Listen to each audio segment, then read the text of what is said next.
Hello friends, welcome to Sundar's lunch box. ఈరోజు మన వీడియోలో నోట్లో వెన్నలా కరిగిపోయే ఉప్మా రెసిపీని చూద్దామండి. ఉప్మా అంటే అసలు నచ్చని వాళ్ళు ఒకసారి ఇలా ట్రై చేయండి, మీకు తప్పకుండా నచ్చుతుంది. ఈ ఉప్మాని ఎలా ప్రిపేర్ చేసుకోవాలో వీడియోలోకి వెళ్ళి చూసేద్దాము. ఈ ఉప్మాని ప్రిపేర్ చేసుకోవడానికి స్టవ్ ఆన్ చేసి కడాయి పెట్టి దానిలో 1 గ్లాస్ వరకు బొంబాయి రవ్వను వేసుకోండి. ఈ బొంబాయి రవ్వని కలుపుకుంటూ లో ఫ్లేమ్లో 2 నిమిషాలు ఫ్రై చేసుకోండి. రవ్వ రంగు మారకూడదండి, కొద్దిగా వేడిగా అయితే సరిపోతుంది.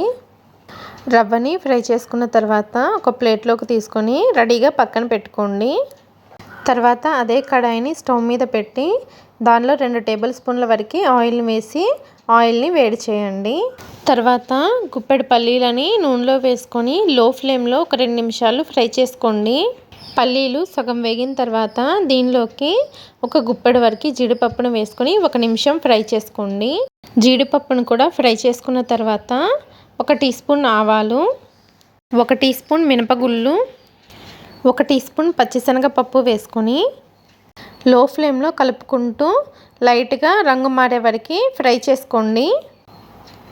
ఈ పప్పులు రంగు మారిన తర్వాత 2 పచ్చిమిరపకాయలని చిన్న చిన్న ముక్కలుగా కట్ చేసి వేసుకోండి. తర్వాత కొద్దిగా అల్లాన్ని కూడా చిన్న చిన్న ముక్కలుగా కట్ చేసి వేసుకొని అల్లాన్ని పచ్చిమిరపకాయలని లైట్గా ఫ్రై చేసుకోండి. అల్లం పచ్చిమిరపకాయ వేగిన తర్వాత ఒక మీడియం సైజ్ ఉల్లిపాయని చిన్న చిన్న ముక్కలుగా కట్ చేసి వేసుకోండి. అలాగే కొద్దిగా కరివేపాకు వేసుకొని కలుపుకుంటూ ఉల్లిపాయ కొద్దిగా మెత్తపడే వరకు ఫ్రై చేసుకోండి. ఉప్మాలోకి ఉల్లిపాయ మరీ ఎర్రగా ఫ్రై అవ్వాల్సిన అవసరం లేదండి, కొద్దిగా సాఫ్ట్గా అయితే సరిపోతుంది. ఉల్లిపాయ ఫ్రై అయిన తర్వాత ఏ గ్లాస్తో అయితే రవ్వను వేసుకున్నారో అదే గ్లాస్తో 4 గ్లాసుల వరకు నీళ్ళను వేసుకోండి. గ్లాస్ రవ్వకి 4 గ్లాసులు నీళ్లు వేసుకుంటేనే ఉప్మా బాగా సాఫ్ట్గా వస్తుందండి. తర్వాత రుచికి తగినంత ఉప్పు కూడా వేసుకొని మూత పెట్టేసి మంటని హై ఫ్లేమ్లో పెట్టుకొని నీళ్ళని బాగా మరిగించండి. నీళ్ళు చూసారా బాగా మరుగుతున్నాయి. ఇప్పుడు ఒకసారి సాల్ట్ని చెక్ చేసుకోండి. ఇప్పుడు మంటని లో ఫ్లేమ్లో పెట్టుకొని మనం ముందుగా ఫ్రై చేసిన రవ్వని కొంచెం కొంచెంగా వేసుకుంటూ బాగా కలుపుకోండి. రవ్వని ఒకేసారి వేసేయకండి, ఉండలు కట్టేస్తుంది, అందుకని కొంచెం కొంచెంగా వేసుకుంటూ కలుపుకోండి. రవ్వని వేసుకున్న తర్వాత ఒక 2 నిమిషాలు కలుపుకుంటూ మీడియం ఫ్లేమ్లో ఉడికించండి. 2 నిమిషాల తర్వాత ఇది కొంచెం దగ్గర పడుతుంది.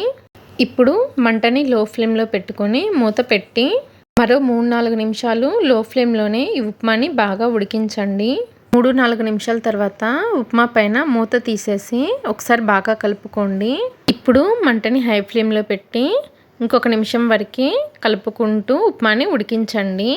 1 నిమిషం తర్వాత ఉప్మా కన్సిస్టెన్సీ చూసారు కదా, ఇలా జారుగా ఉండాలి.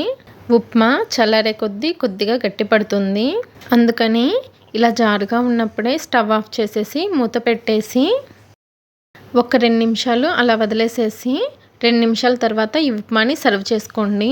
ఇలా 2 నిమిషాలు మూత పెట్టి తర్వాత సర్వ్ చేసుకోవడం వలన ఉప్మా బాగా సెట్ అవుతుందండి. 2 నిమిషాల తర్వాత ఉప్మా చూసారా హోటల్ స్టైల్లో చాలా బాగా సెట్ అయిపోయింది. చూసారు కదా ఉప్మా రెసిపీని. ఈ ఉప్మాని మీకు నచ్చిన చట్నీతో సర్వ్ చేసుకోవచ్చండి.